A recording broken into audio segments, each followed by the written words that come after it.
Good morning, everyone. Good morning. This is a delight to have all of you here and a wonderful panel and presentation today we're looking forward to. My name is Bob Willey, and I've had the privilege, this is my 6th year, there should be a term limit here somewhere, to be president of the Friends of the Georgetown Library, and it is a privilege. The Friends have as their goal to support this wonderful library, in particular the children's and youth reading programs. And we've been doing that through quite a number of years, but over the last 6 years, my privilege to serve as president. And you're a part today of our regular Tuesday lecture series called Tuesdays With, which goes back to a 1997 bestseller, Tuesdays with Maury, that many of you may remember. A wonderful book that talks about the continuing education of a relationship between a professor and a student that went far beyond the college years and continued on into later years. And that's our purpose, is to provide educational opportunities for the community and to see that as something that continues on through our 20s, 30s, 40s, 50s, 60s, 70s, 80s. Did I cover all the years that are here? I think so. But anyway, to be able to provide those opportunities, particularly related to the history of Georgetown and Georgetown County. And that's what we are doing on these third Tuesdays of the month presentations. We are pleased today to welcome a distinguished panel, and that's not said lightly. This is a wonderful group of people who have joined us, and we'll hear more about them in just a few moments. But to introduce the one who is directing this program and has put it all together is Lillie Jean Johnson, familiar, I'm sure, to many, many, if not all of you. Lillie Jean is a native of Georgetown, mother of one son, earned degrees from Allen University and the University of South Carolina. Retired as a high school teacher in 1994 at the age of 23. Did I do that right? That sounds good. She's a member of the Delta Sigma Theta sorority, lifetime member of the NAACP, and where she has her fame that we get to see her regularly as represents County Council District 4 on the Georgetown County Council. Today, our presentation is on a very important part of the history of Georgetown. The members of our panel, along with Lillie Jean, will share the history of those years as together we seek to capture a fuller understanding of the important history of African American life in our wonderful city of Georgetown. Join me in welcoming Lillie Jean and our wonderful panel. Thank you, Bob, but I didn't anticipate hearing all of that today because I am not the person that we are going to focus on. We are going to focus on black businesses on Front Street. I have the pleasure of presenting to some of you and introducing to others Zenobia Harper, who will act as our facilitator this morning. And just a little about her. She is an activist as you see it. She is founder, director of Gullah Preservation Society of Georgetown, South Carolina, Incorporated. Community outreach for Joyner Institute of Gullah and African Diaspora Studies. In addition to that, she makes domos and she plants and tends the garden at Honored African Methodist Episcopal Church. I present to you Zenobia Harper.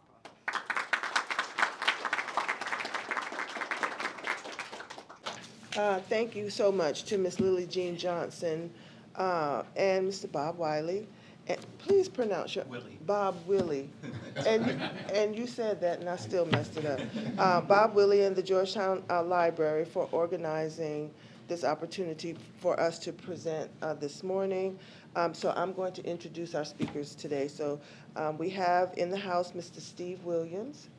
Steve is an educator and a historian, the author of several books, including Ebony Effects, 150 Unknown Facts of Blacks in Georgetown, South Carolina, which my copy of it has little notes in it all over the place. I really do use that as a research guide.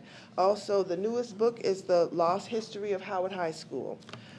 Ms. Vinnie Dees Moore Vinnie is an award-winning cultural historian. She's also the author of several books, including Home, Portraits from the South Carolina Coast, and Memories from Home, The Fishermen of the Lowcountry. Mr. Dedrick Bonds.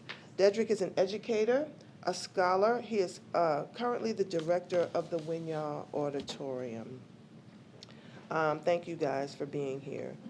So when we look to study the history and research the history of Georgetown, South Carolina during the period of Southern American history, from the end of the Civil War through Reconstruction, there's a lot of information out there about the Southern ruling class and how the end of slavery and those things changed and affected them politically, socially, and economically.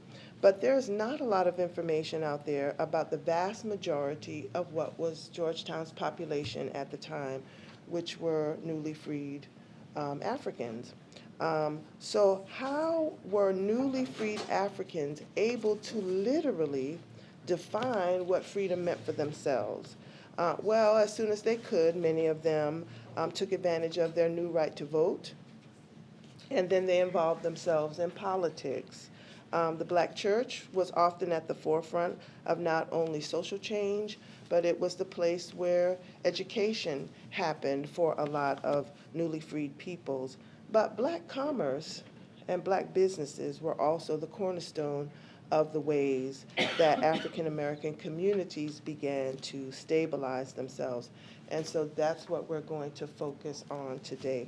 So what we're going to do is that Steve is going to talk to us and take us through business, through Reconstruction. Vinnie is going to discuss research methods and the tools that we use to research. And then Dedrick is going to take us through some of those businesses through the 1900s. So we're hoping that you all have lots of questions, and there will certainly be conversation among the panelists. And I hope you all get something good out of this. So Steve? Thank you, Zenobia, and greetings to everyone. I particularly want to thank my good friend, Mr. Bob Willie. I know his name, and his wife, Carol. And I see my friend Al Joseph there, and Reverend Carolyn Williams, and so many other people who are friends. I say that 1/3 to half of you are people that I know and I have a very high opinion of. You are my friends. But I want to give a special thanks to Miss Lillie Jean Johnson for even inviting me to be a part of this panel. She and I have known each other for quite some time, and I have the utmost respect for her. So I'm going to be talking about the period between roughly 1865, even though some of this predates that, and roughly 1900, except officially the Reconstruction era ended when the Union Army left in 1877. But Georgetown is unique. There was racial harmony in Georgetown that lasted longer in Georgetown, South Carolina, than any other place in this country because of something called fusion. And Mr. Dedrick Bonds will be talking about that. But I want to open up with a quote from a gentleman by the name of George Orwell. You probably heard of him. He wrote a book. He's written several books, but one of his famous books is 1984. Am I right? Right. Yep. However, that book was not about a year. There's a quote in here that I've used many times, and I love to say it now. And here is the quote. He who controls the past controls the future, and he who controls the present controls the past. I'm going to say it again. He who controls the past controls the future, and he who controls the present controls the past. Now, why is that important? Because a government, any government, city, county, state, federal, a government can or has the ability to shape the opinions of the people that they govern, all right? And believe you me, here in 2022, that is exactly what's going on now. When you see banning of books, when you see outlawing critical race theory, when you see outlawing even the word woke or gay, then you think of George Orwell, because he who controls the present controls the past. But when we talk about African Americans in Georgetown, or blacks in Georgetown, because we were not considered Americans yet, Georgetown has a particular and an illustrious history of what's going on. And I'm going to read you a quote from General Sherman. You've heard of General Sherman marching through the South. And when he got to the coast, basically all up and down the corridor, the Gullah Geechee corridor, and he saw hordes of blacks, this is what he said. He said, "Hordes of totally uneducated, ignorant, and improvident blacks have been abandoned by their constitutional guardians, not only to all the future chances of anarchy and starvation, but in such a state of abject ignorance and stolidity as to preclude all possibilities of self-government and self-maintenance." I'm here to tell you and to correct a lot of misconceptions. Many of you, like me, when I was in school, all that I knew about my ancestors here in Georgetown is that we were laborers, we were rice workers. And after the war, we were unfortunate people who just needed all of the help we can. And it is true that we had help from the Freedmen's Bureau. They were God sent. But you're going to see today through this 8-minute video that Georgetown was unique in terms of their ability. Now, don't take my word for it. Some of you are old enough to remember Walter Cronkite, and Richard Pryor had a joke, said, "I didn't say it, Walter Cronkite said it." So it gave some legitimacy. This is not coming from Steve Williams. This is coming from one of the renowned historians by the name of Peter Woods. You may have heard of him. Or Charles Joyner. You may have heard of him. Or William Dusenberry. But one that I personally knew, and one of the greatest historians on Georgetown that you could ever have met, was a fellow by the name of David Drayton, who was also the principal of Howard. This is what he said. They said that the workers in Georgetown, enslaved workers in Georgetown, were highly skilled in a number of trades.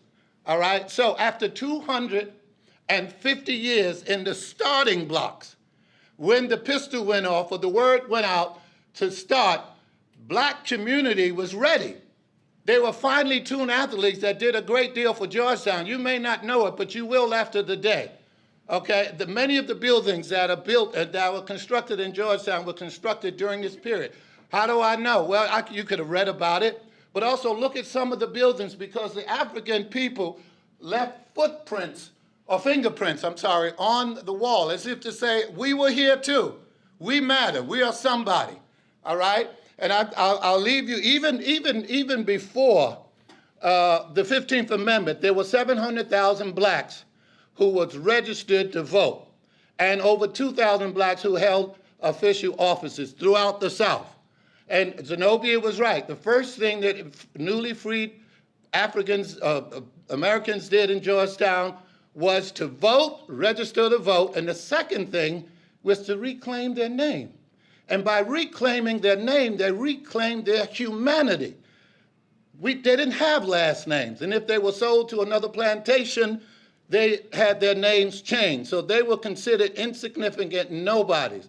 But those are the first two things that they did. And I have a quote here by another George. This is George Bernard Shaw, and I like this quote, and I love this quote. And I think of the African-American business community, particularly in Georgetown, during this period with this quote. It says, "This is the joy of life, being used for a purpose, recognizing yourself as a mighty one, being a force of nature, instead of a feverish, selfish little clog of grievances, complaining that the world won't devote itself to making you happy. I am of the opinion that my life belongs to the whole community. And as long as I live, it is my privilege to do what I can. I want to be thoroughly used up before I die.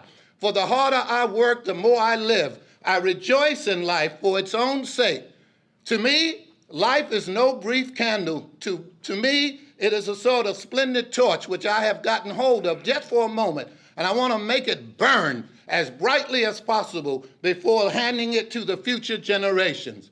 So we're going to see and celebrate, because we are the future generation what these great people did during that period. How do I know? First, my daddy told me. Second, I looked it up. I'm a researcher and a writer. And third, like I said, just go to some of these old 200, 300-year buildings and just look at some of the holes. That'll tell you that it's the gospel. Thank you. We're going to look at this. 8.5 minutes.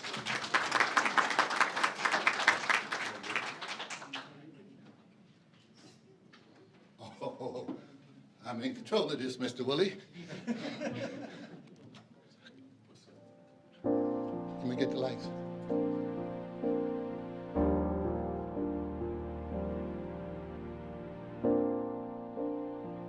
They waited for 250 years. They governed their Christian tongues, disciplined their disappointments, and waited for their chance to show what they could do. Finally, in 1865, they got their chance. So what do I call a group of people who produced extraordinary educators and entrepreneurs, legendary leaders and activists, powerful preachers and politicians? I call them Georgetown's black community during the Reconstruction era. In 1865, with the ugly scars of slavery indelibly printed on their minds, a progressive group of black leaders thought it not robbery to lift their community out of the dark depths of poverty and ignorance into the majestic heights of knowledge and prosperity.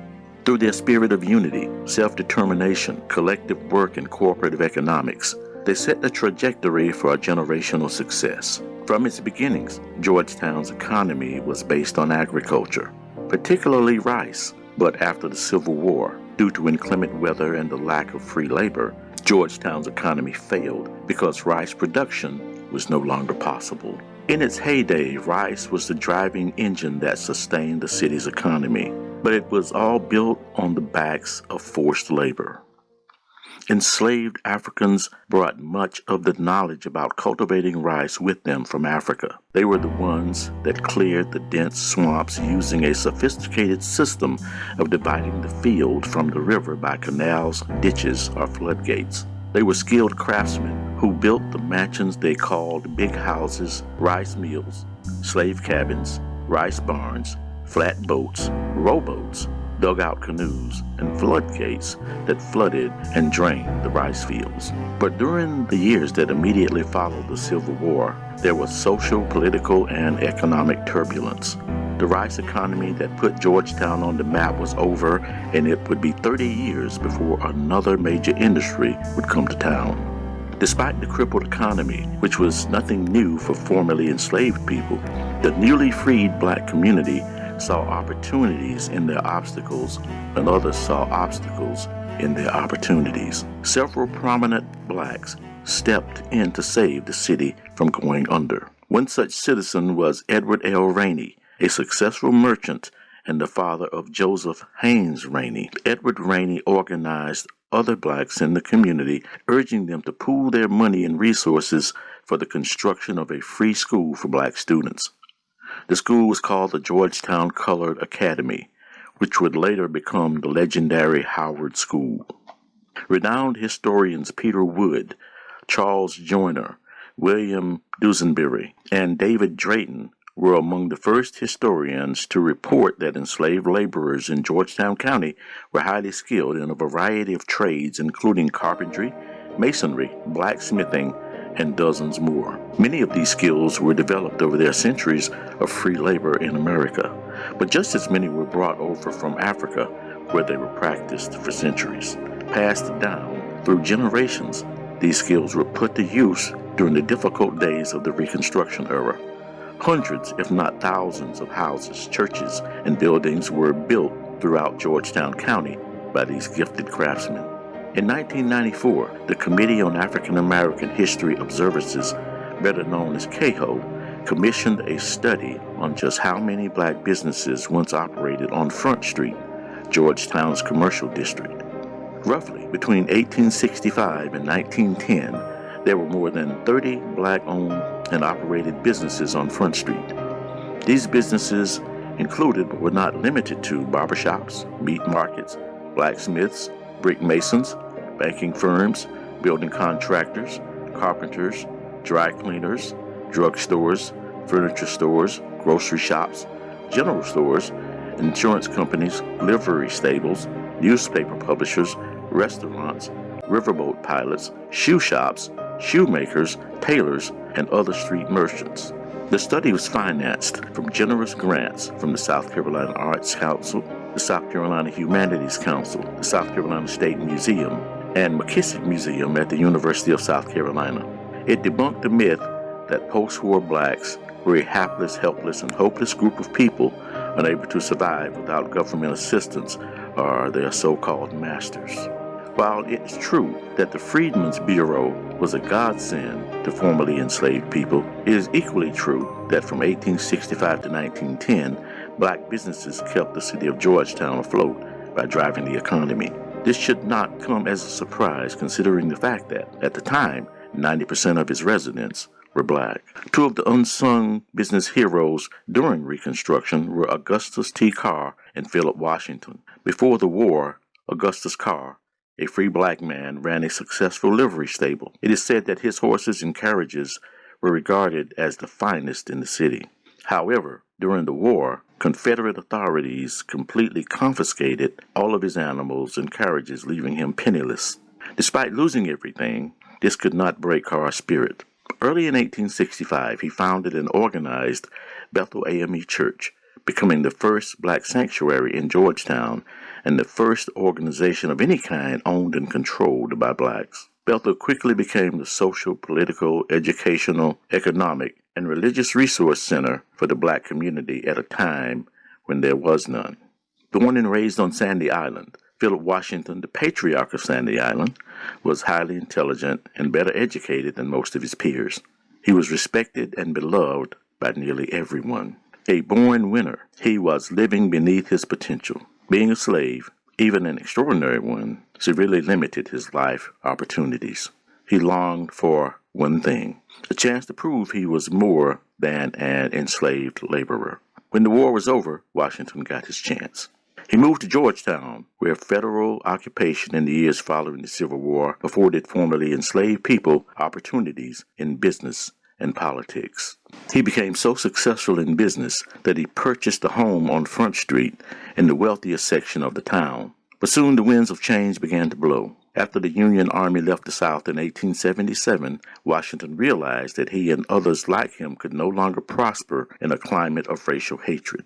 So he decided to return to his beloved Sandy Island, only this time with a plan. Washington planned to establish a self-sustained, self-sufficient community on his beloved Sandy Island. Selling his luxurious house on Front Street and using the profits to purchase a few acres of land on Sandy Island, he and his fellow Sandy Islanders slowly began building their self-sustaining community. Just as they had done for centuries, they grew rice and sold it in local markets.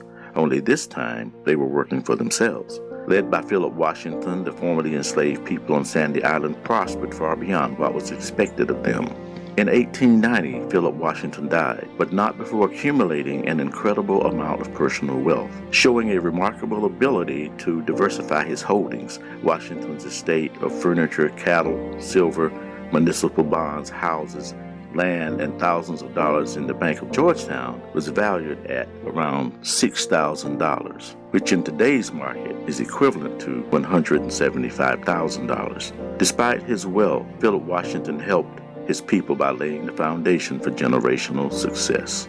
Before the coming of 1900 and all of the big houses which would later take over Georgetown's Front Street, the success of black businesses on Front Street proved that given a level playing field, blacks in Georgetown could compete with anyone, just as Jackie Robinson would later do in years to come.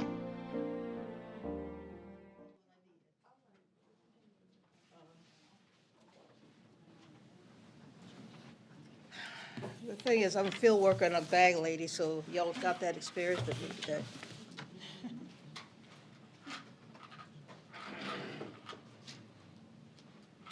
First of all, I really want to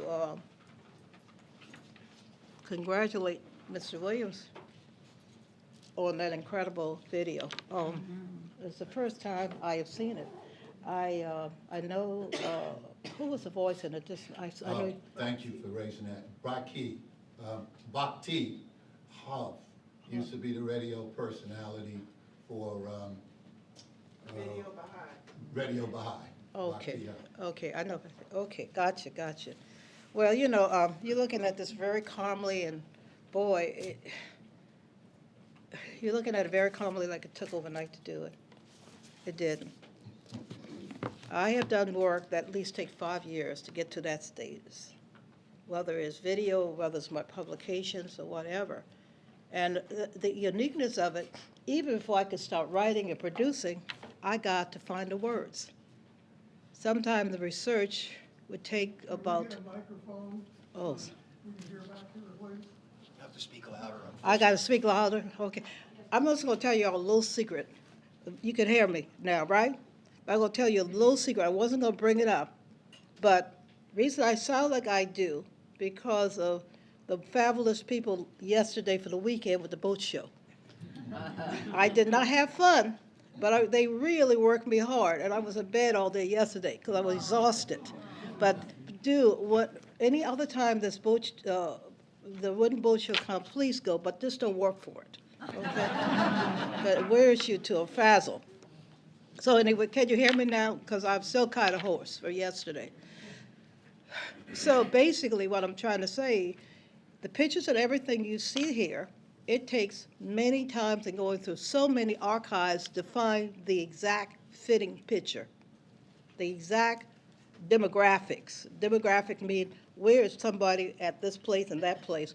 Where are the buildings? Everything has to go from, I always call it throwing out the net. You got to throw the net out, I mean wide, and then you pull the net back in. And when you bring the net back in, you're going to have, it's like shrimping. Net out, bring it in, and you pull out the shrimp that you want. And with writing, I would say 90% of the shrimp is going to be thrown back in the water, thrown it down. Because there will only be a certain thing that would be significant to your project. So you can imagine that. So, this is, it's so funny. I'm giving you something that I do. If you ever see me, I'm sitting in a park, writing. That's all I do. But I'm going to try to give you a synopsis of how I do this when I'm trying to produce a project. And I'm going to go to the point. I'm sorry, I'm not going to throw the net yet for you, but let me bring you in first. I had to figure out, if all this is true, how can I find the proof that it's true? So one of the main things that I use in trying to, and believe me, this could be a year project. This is week 2 of the year project, if I was going to do it. I had to figure out where the names were and the people were documented in different documents. And one of the main things when I'm just bringing in for the Georgetown, I'm talking about buildings, I'm talking about people, I'm talking about what people are doing. So some of the basic tools that I would be using would be census records. And I don't know if you know it, but census records every 10 years for all our creation. So I have to narrow down what 10 years is most significant to me understanding the African American structure as far as merchants and people of intelligence. I won't say just everybody's intelligent, but people of craftsmen, artisans and everything. So interesting, I went to 1870 first. Why 1870? It's because it's right after the Civil War when emancipation is getting set in. The other thing is that if I went earlier than 1870, the African descendants, or Africans that were enslaved or enslaved, they would only be first names, not last names. It's not till after emancipation and by 1880 that people are getting their last name. And something else is striking that I learned from the census record is that not everybody were enslaved. Not all blacks were enslaved. And let's say they had all the great grandest freedom, but they're not all enslaved. So even in 1860, 1850, I will be able to see their first name and their last name in the census record. That tells me they're free people of color. And I have a shock to you. In urban setting, like Georgetown, Columbia, I would say 45% of the people in Georgetown and Columbia are people free of color. They're not enslaved. So when you scratch your head, like, how did they come so far so fast? They've been back there a long time ago. They've been these people. They were educated. They were artisans. They were free all those time. And this would be a little quaint with you. And I'm not naming any specific group of people or family. Some of these children, some of these people are descendants of the whites. Their daughters and their sons. So through that process, a lot of time, they could get their freedom. And that's why they're called people free of color. From here. I'm still throwing that net. Let me pull this net more to you. Now, the other thing that I find that is essential with the African American community is oral history. My mother is 97 years old. She's in a home. She still is pretty up to it. But I have interviewed her at least 10 times. Because once she passed away, I will never have that unwritten history again. Never. She will die with all those essential family history. And the other thing, when I moved her from her house, another thing that was essential to me for her history, they always have like a chest drawer, and they pull that. This is the last thing they're gonna pull, and I'll say like my mom did me. At night, she sits me on her bed, and she brings out this kind of chest box, and in this chest box, it is my father's resignation letter, or what do you do with military? You know, you get written out, discharge papers. I see her marriage certificate. All of that is in this little box. So if she should die and she didn't have a daughter like me, what do you think would happen to it? It's gone.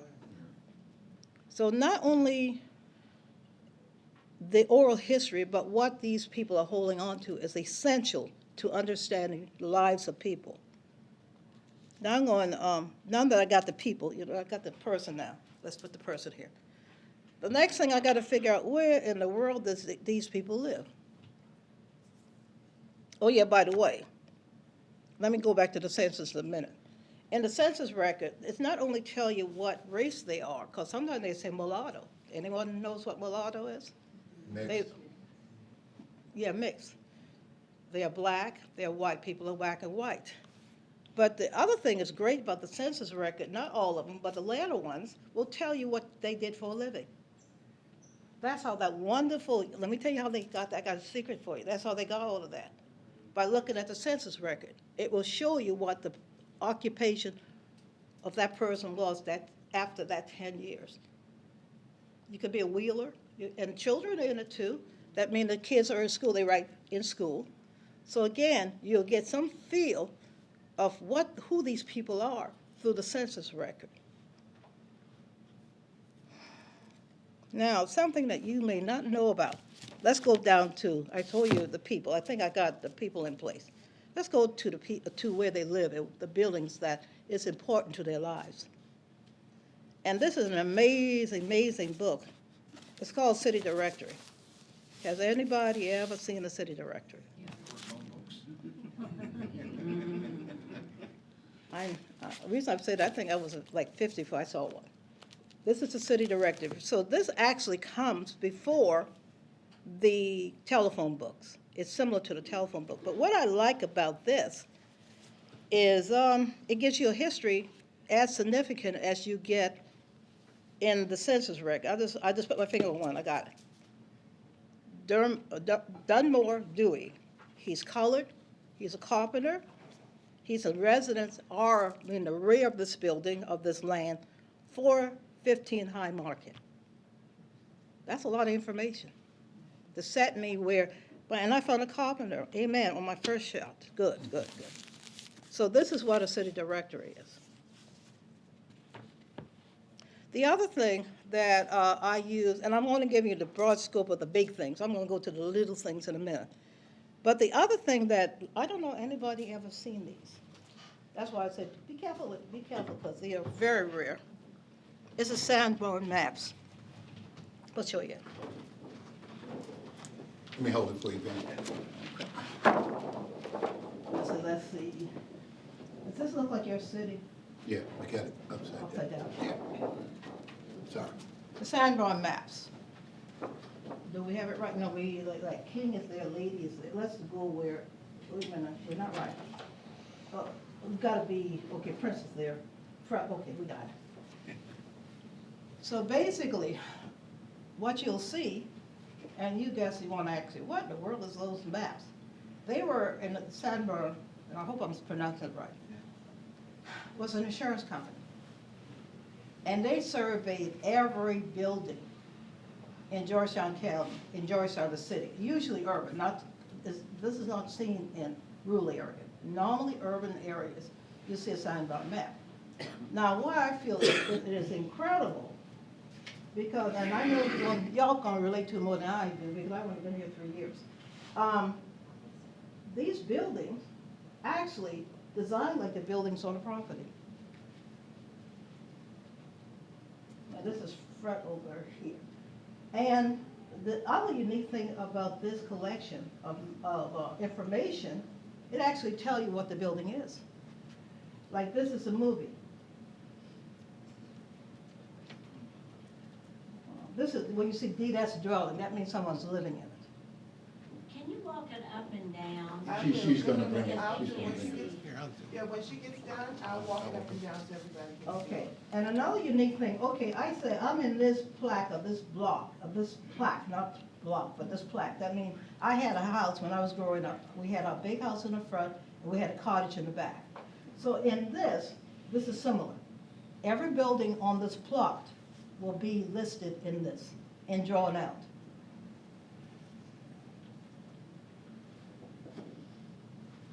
I just won't see anything else you need. Okay, I see a furniture warehouse. I see Georgia Canning Shrimp Canning. I see the city repair shop. Because that Front Street was mainly an industrial city, okay? Do you want these to go around? Yeah, sure, all of them could go around. Okay. Oh, each one is different, each of them is a different block, all over Georgetown. These are, I gotta give credit, these are sitting right in your library. They're in your library, that's why be careful with these are archives. People know how I feel about archives, don't damage them. These are archives out of your building.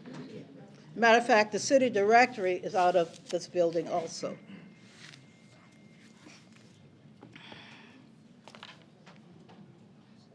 So basically what I have now, I have a triangle. I have a triangle. That nest has created a triangle, and I got to blend all those together. I know where the person lived. I know maybe where he worked or where he had a business. And most important, I sat down and did at least an hour interview with his great-grandmother. So I got a lot of pieces to put together. So now I'm going to put the pieces together. And I guess you say, well, that's all to the work. No, it isn't. A lot more work. The other thing that I have to look at is, I got my list here. I'm probably not even a complete list. I have to go to the county courthouse building and look up vital records, deed records and stuff like that. Lot is in the county, right on downtown, it's the courthouse. Original deed records, original. Now, one thing about the deed records, it is not like the urban setting here. I can find deeds, plaques, even earlier it's called plaque, of plantations and rice fields. I don't use that word, plantation. Rice fields. There were tons of rice fields. There were tons of rice growers. And a lot of people don't realize this. I'm going to say this is my Rice Museum script. They brought in thousands of people from the Green Coast of West Africa. And one planter, I call him a planter, he has placed at least 500 to 1,000 people on this field. I don't say the word plantation, on the field. And there is a hard spot on that field where they could build their houses. And this is a research I'm doing now. Build their houses, I call the tribal villages.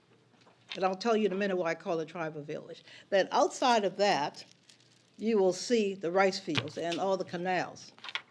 Now, it's interesting that no one knows that story either, because all I hear about is plantation. That has nothing to do with nothing. These rice fields are what we went into to bring in all this rice. And what is also shocking, like in this beautiful video, they came as rice growers.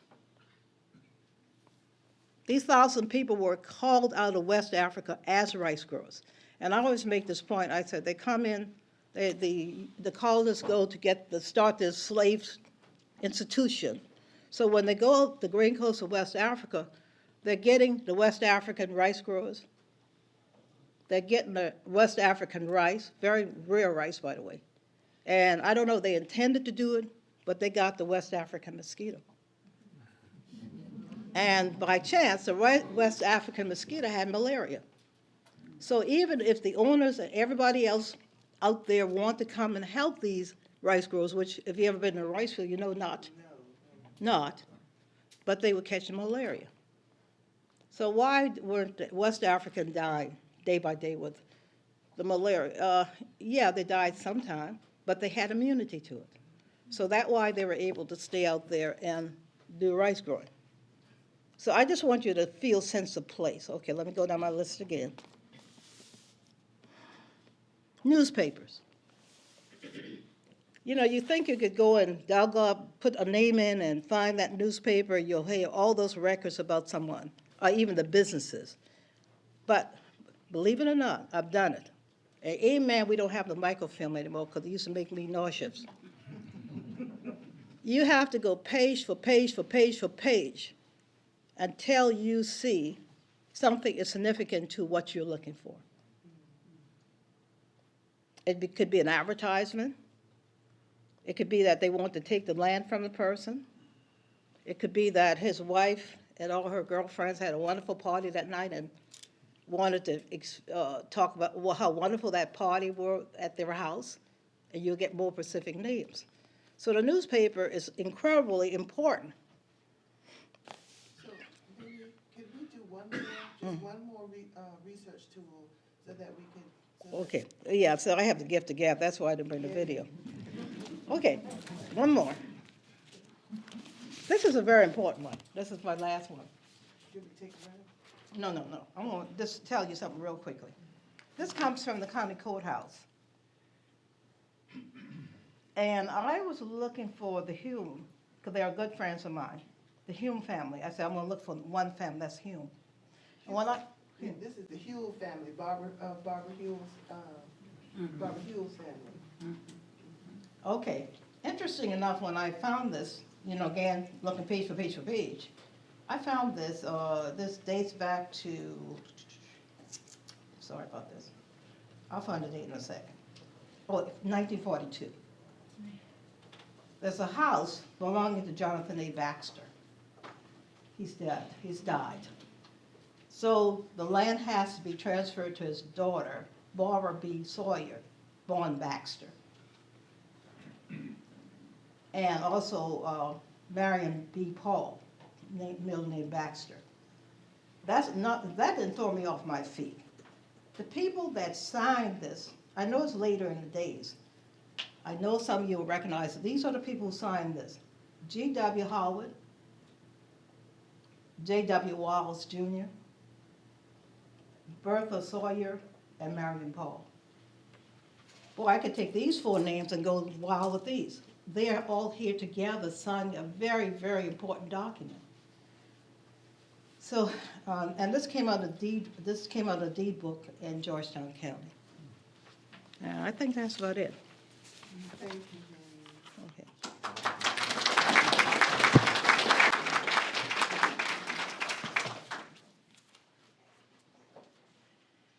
Good morning, everyone. Good morning. I promise I won't hold you long as I bring up the rear here.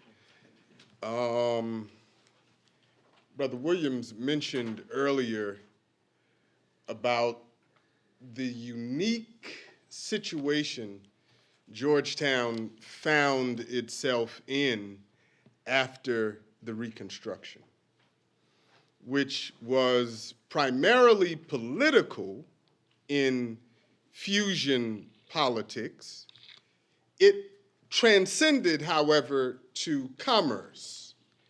And so, as I would do my students during any other time, if you follow this board over here to my right, your left, it lists 29 African-American businesses, merchants, people of commerce between 1865 and 1910. And if you will indulge me, I'll read that list.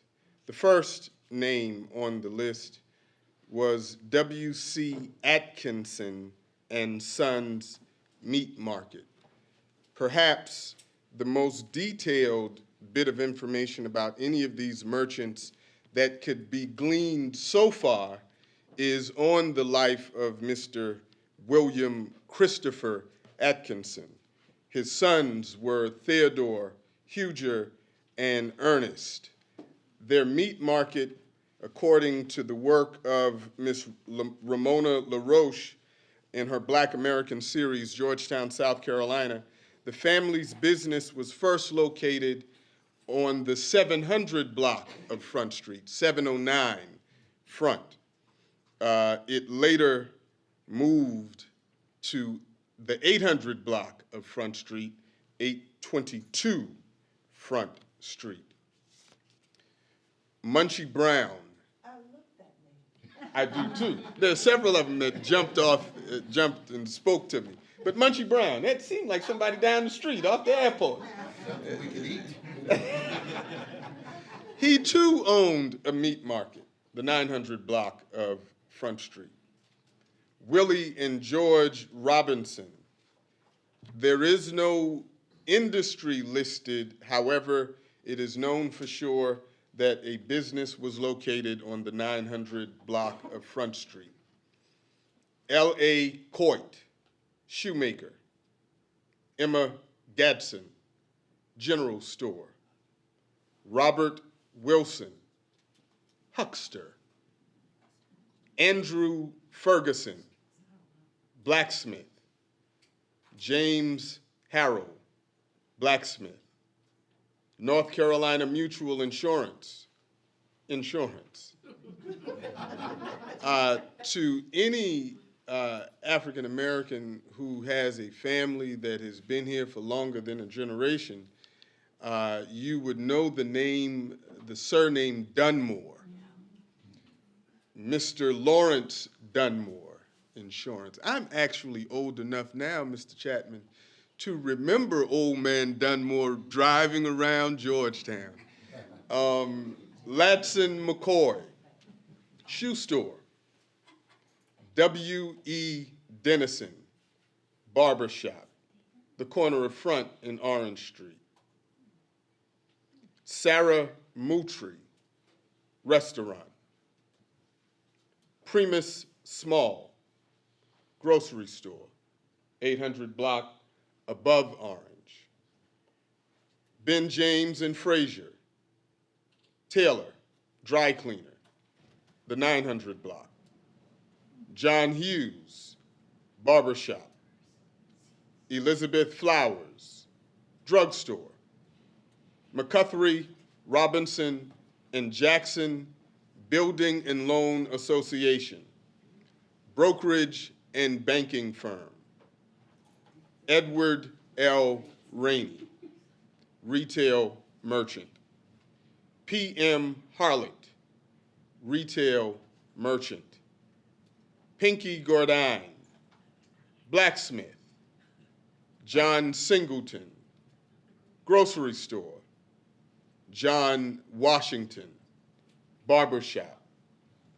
Ladson Wineglass, barbershop. Marcus Richardson, shoe store. A.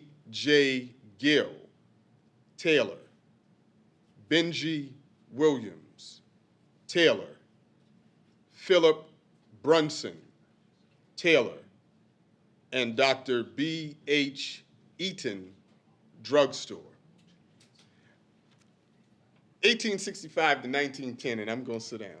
I do want to add, however, this was just Front Street. For a, I guess it's really telling me it's time to sit down. Don't touch that. I'll take the cue. I'll take the cue. Georgetown, 29 businesses on Front Street in a 35-year span of time.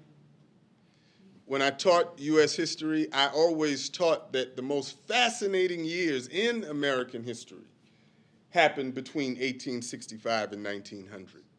Georgetown certainly was not excluded from the hub of activity that was taking place, most certainly the activities in commerce. Please also know, as I take my seat, and this was something that the panel wrestled with, and Ms. Johnson, with her very, if anyone knew Ms. Johnson in the classroom, in her very strict way said, no, Front Street. But if you were to study commerce in Georgetown, you would know that it extended well beyond Front Street. Certainly along the Front Street corridors, namely King Street. When I was a child here, and I'm looking at 50. I look 70, but I'm looking at 50. But when I was a child here, there was not almost a community that did not have an African American business. Times have changed, we have progressed. As such, newer ordinances have come about and taken place, and so communities have changed and morphed over time. So we no longer see the amount of African American businesses in communities the way we did. But I stand firm to say that the entrepreneurial spirit that birthed not only these 29 businesses on Front Street in the years after the Civil War spoke volumes, but I would also venture to say that the rest of the spirits that they birthed still speak to us. We may not necessarily see them in brick and mortar businesses, but the spirit has not died. And the African American entrepreneurial spirit is still alive and well, not only in Georgetown, but Georgetown County. Thank you, and I think we're ready.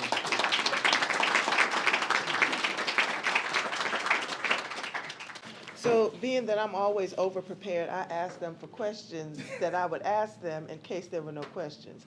But I want to ask you guys first, if you have questions, and give you all an opportunity to ask those questions.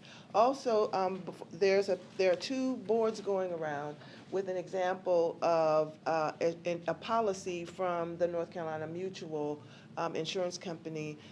So make sure you take a look at that. And thank you to Marilyn Hemingway for providing that for us as an artifact today. So are there any questions from the audience?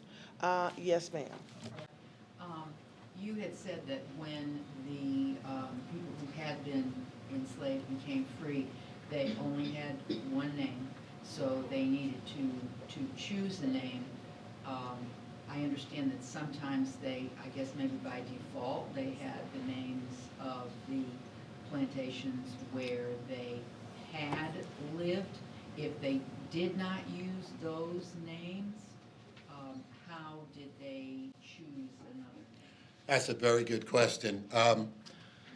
You're right, they used the plantation owner's name, and some of them still have the last name Alston in 2002, and Frazier, and Moultrie, and there are literally hundreds.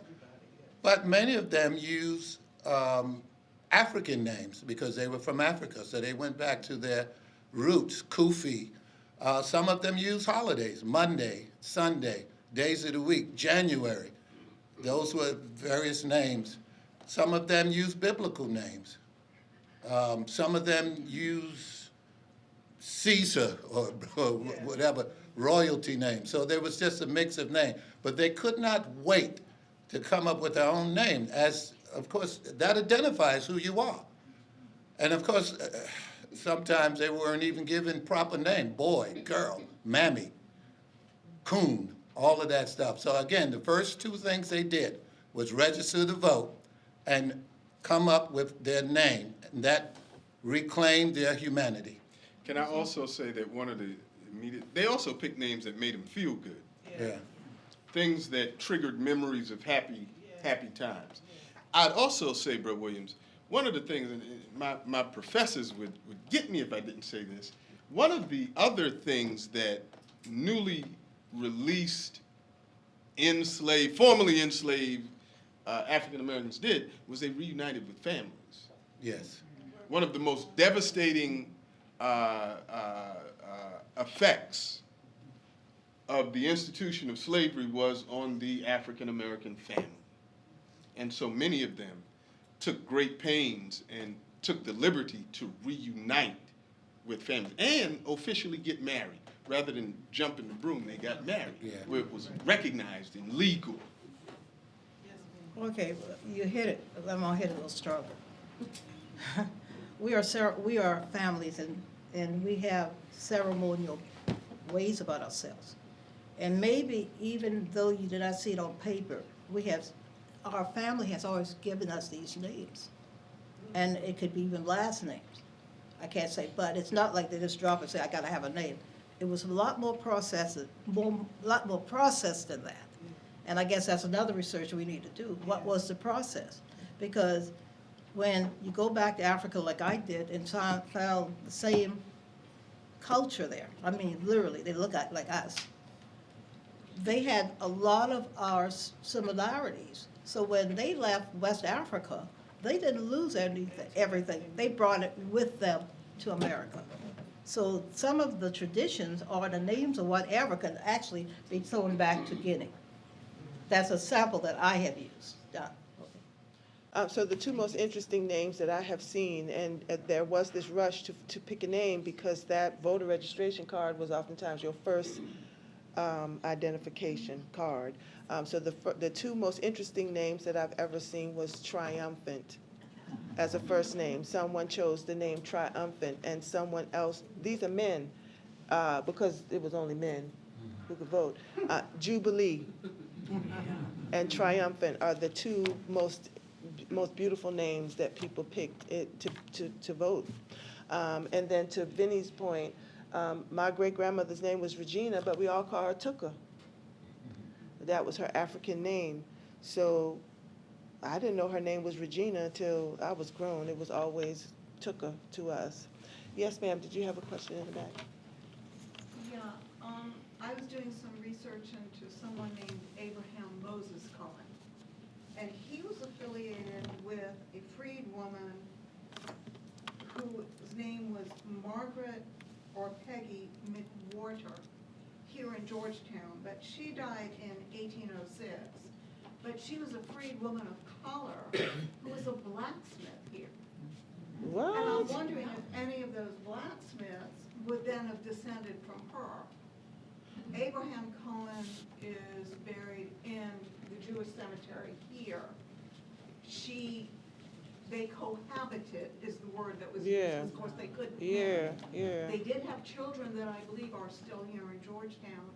That would be Cohen's? You had a freed woman of color that was a blacksmith, totally threw me back in Revolutionary War times. we need to talk. I'm wondering if she's related to any of these blacksmiths. That's extraordinary. I've never heard of a that. woman in history, blacksmith. Well, doing the research into the Jewish cemeteries, we wanted to prove that there was revolutionary soldiers there. Right. That's when I came across this, and the Jewish Historical Society confirmed it, And to be sure I had the name, I just looked it up on Wikipedia to make sure I have her name, and it is Margaret McWhorter, McWharter.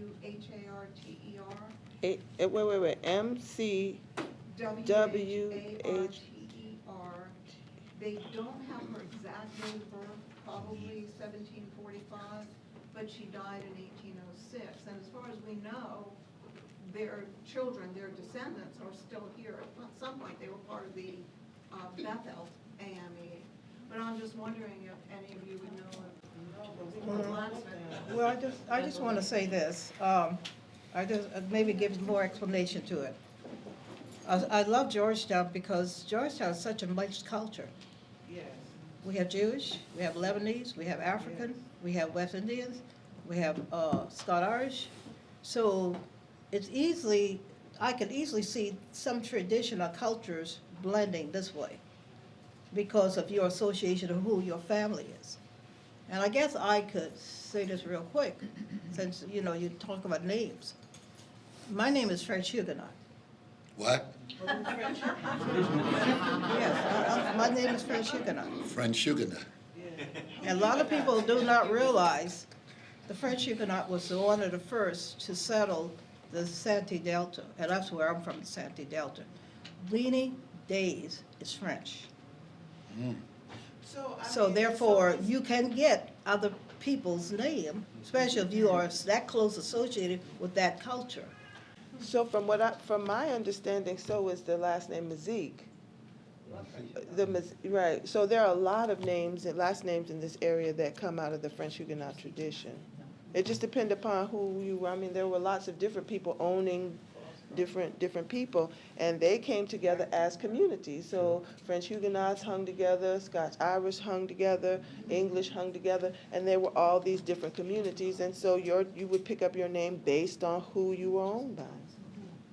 And that's what would form your dialect, and you know what I'm saying, and the type of Gullah that you spoke.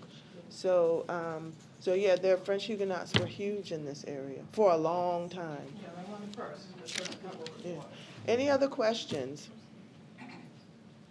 So as we are running out of time, the question that I have for the panel is Dedrick's question.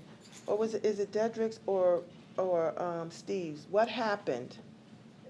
What happened to all of these black-owned businesses? What happened after Yeah. Reconstruction? You may have been wondering what happened. Well, there are two things very quickly that happened. 1877 happened. Rutherford made an agreement to get elected to remove the Union Army. And when that happened, as my dad would say, all hell broke loose. Okay? All of the rights, even the modicum of rights that blacks had gained. But see, Reconstruction was working. Like I said, when they got out of the starting blocks of 250 years, Reconstruction was working. They would have you believe that carpetbaggers came down and took advantage of these lowly, ignorant people. Nonsense. Nonsense. They're uneducated. Well, that was the way it was. They didn't want to educate you, so that should be a surprise. All right? And the other thing that should not be a surprise is this city and this county was 90% black. Okay, for every one white or European, there were 9 blacks because of rice. And so after that, a lot of the gains that blacks had gained politically and economically were lost. Not only that, they began to pass legislation to prohibit certain businesses and certain people. And then came Plessy versus Ferguson. And so as you began to see, as the years moved from 1877 to 1910, by the way, you also had big companies coming here. This is where your Kaminsky and your Fraziers and many other people who have names in Georgetown now, okay? And then one thing to add there. It's like my daughter, Daddy, you know. One thing to add was also the 1900 race riot. Yes. That changed the dynamics. So in addition to the federal change in '77, including the rise of the Knights of the Ku Klux Klan, in the fall with federal protection, then came the race riots. And while Georgetown enjoyed a unique position, it was still made difficult for African Americans. We can't paint the picture pretty, because the ugly truth still remains. That just speaks to the spirit, the indomitable spirit of African Americans, how we would survive no matter what was thrown at us, right? So we can't paint the picture pretty, but the spirit that still rose from the ashes there is what we're celebrating. And commerce, as it was then, as it is now, was the lifeblood, the lifeline. And that's what we're celebrating in this. One more. Are we like? I was gonna say, one other thing is if Lincoln had not been assassinated, because Lincoln wanted to see the right thing done for the former slaves, and that the administration that came in after him stopped everything that he had been trying to do. Absolutely right. And that one thing made a huge difference. Well, he wanted to protect the Union, Ms. Willie. Now, But he also wanted to. my Morehouse brother, Lerone Bennett, would probably beg to differ in scholarship on Lincoln's authenticity where African Americans were concerned. Well, whatever his reasons, he did not want to see them as a burden on whites. I mean, Exactly, so that's why his first proposition was to get them back to Africa. Again, we can't paint the picture pretty, it is what it is, but we have to have the totality of the story in order to be able to make a fair assessment. Right. And that's what research does. Right. And so for whatever reason, we can say that for whatever reason Lincoln did what he did what he did. Right. He did what he did.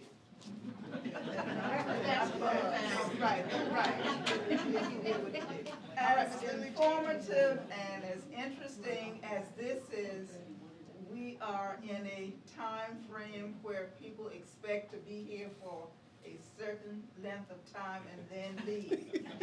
Bob, perhaps we can have a part 2 or part 3, but two things that very succinctly, whoever answers, would you please inform us or them what is a huckster, which is one of the,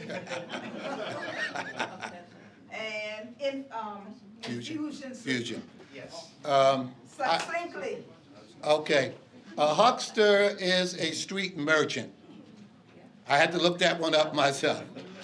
Thought it was a comedian, you know. Fusion was the agreement started by George E. Harriet, a black man, during Reconstruction. After Reconstruction, 1877, blacks lost a lot of the political gains they had, but what George E. Harriet decided to do was to work out an agreement between Georgetown white community and black community to share in political positions and offices. In other words, it was an agreement to not disagree, so that blacks had certain positions like county coroner, probate judge, and other offices that they would come up with a candidate, and that candidate would be uncontested. The white community would have the sheriff, several other offices. It was like, I think they'll have 4 or 5 apiece. Am I right? So if there was a white dog catcher, there'd be a black cat catcher. Right. If there was a white. Right. So they made sure that you see what I mean? Yeah, and it lasted longer in Georgetown than any other place in the South. We had relative racial harmony here. Yes, ma'am. One little thing, Bob, and you will be the last person to speak.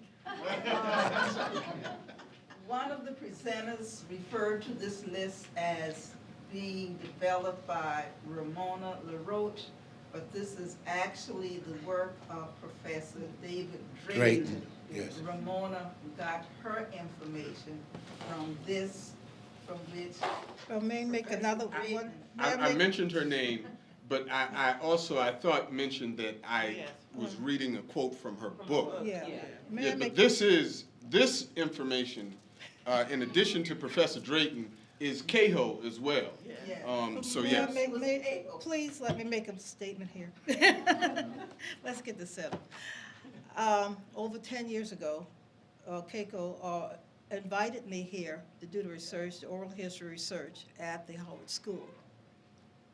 This is the result of that research. And I'm surprised not surprised, but I'm glad people still have it. And I work with Mr. Drayton.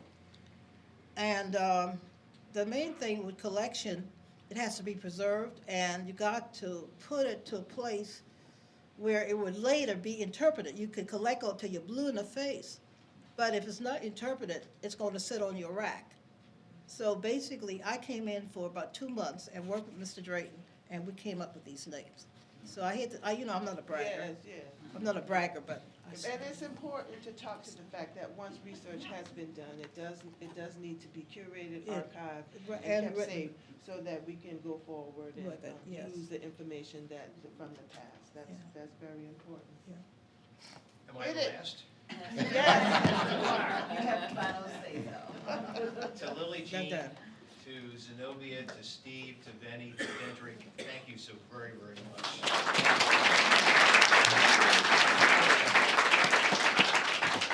And as I mentioned, this is a part of a regular series, the third Tuesday of each month at 10 o'clock here in the auditorium. Subjects that, with the same kind of passion you're hearing today, are shared, wonderful topics. We encourage you to join us. We have a schedule of that in the back. There's some copies. Next month, and we usually during the month of November to make recognition of our veterans, November 11th and so forth, to have opportunity to be able to hear something in regards to veterans affairs and veterans activities. We're having a group led by Rudy Sasha, Wounded Nature Working Veterans, a group that's working here in the Low Country of veterans who are working in various ways, preserving coastal lands, removing boats, treated lumber, and so forth. And particularly after this last hurricane, they're doing a lot of very, very good work, and they're going to come and share about that work that they're doing here in ecological ways along the Low Country coast. I hope you'll join us. That's on November 15th at 10 o'clock. Our next big activity, the Friends of the Library, is going to be our Yuletide Home Tour, which takes place on the second Saturday in December. We're actually going to start announcing that the later part of this week and start selling tickets at our library branches, all of them. That is, again, December 10th. That includes, this year, as we've made our plans for our Yuletide Home Tour, 11 homes in the historic district of Georgetown. Beautiful homes that are decorated for the holidays. In addition to that, 2 houses of worship. Oh, let me go back to the houses for just a moment. One of the homes is the James Boley home. For the first time, Ken Hermey's home is going to be open for us to be able to tour. It's going to make that very special. And in addition to that, then 2 houses of worship, Duncan Memorial and Temple Beth Elohim, has very kindly agreed to open the synagogue here in town. And so it's going to be a special occasion. And since this is our 20th anniversary, we decided to do something special as well, and that is to partner with the excellent museums that we have here in town. And so as an added component, beside the homes and the houses of worship, we're going to also have between 11 o'clock, the other part's 1 to 5 in the afternoon, we're going to do 4 museums from 11 o'clock till 2 o'clock, including the Kaminsky House, the South Carolina Maritime Museum, the County Museum, and the Gullah Museum. Places that you have an opportunity to maybe you've never visited before, but to stop in and I'm referring to it as sort of a Reader's Digest experience, to get just a little bit of a taste so that you go back later on and spend more time. And so we'll make that as a part of our holiday celebration as well. So I hope you'll join us on Saturday, December 10th. Tickets are available later this week, next week, and all the way up through the holidays to be able to purchase those and to participate in what's a major fundraiser for us for the reading programs for children and youth here at the Georgetown Library. I thank you all again so very much. What a wonderful presentation. Yes, part one, we'll have to do part two. That was a commitment. I think you made a promise. Lillie Jean. And to all of you, thank you for being here.